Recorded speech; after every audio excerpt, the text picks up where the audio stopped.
Apa tujuan Allah menyuruh kita dalam sholat? Ternyata bukan ingin memberikan beban ruku dan sujud. Bukan sujudnya yang penting.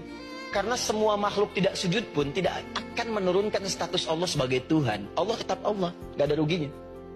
Yang rugi kita, ternyata ketika disuruh sujud, disuruh ruku itu, ternyata yang ditunggu itu bukan ruku sujudnya. Allah nunggu, punya masalah apa? Mau minta apa? Karena itu dalam ilmu fiqih, sholat itu secara bahasa disebut dengan doa. Nama lain dari doa adalah sholat. Tetap tunaikan sholat walaupun pikiran kita masih kemana-mana, karena bagaimanapun itu masih jauh lebih baik daripada kita pergi kemana-mana tapi meninggalkan sholat. Jaga sholat, jaga taat, jauhi maksiat. Semoga kita istiqomah sampai wafat husnul khatimah.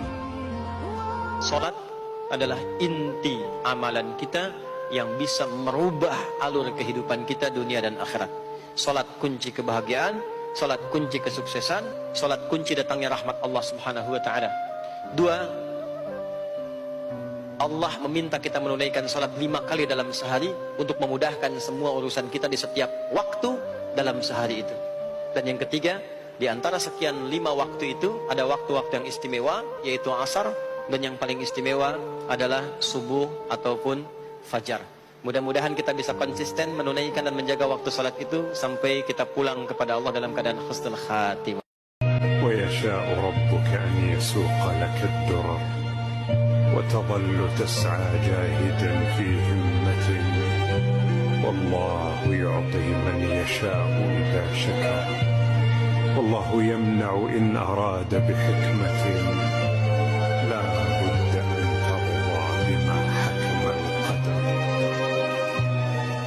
Teman sejati kita itu 2. Yang pertama, teman yang mengingatkan kita untuk sholat.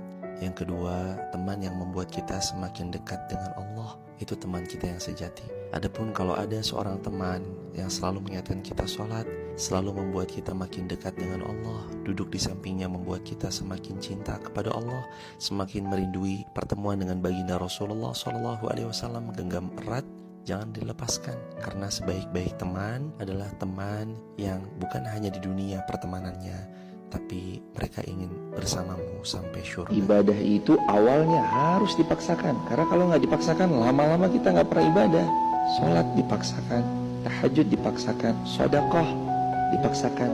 Awalnya dipaksakan, lama-lama terbiasa, lama-lama jadi kebiasaan, lama-lama jadi karakter.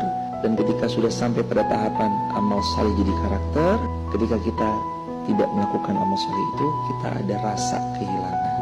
Maka paksain aja dulu pelan-pelan. Semoga Allah memudahkan.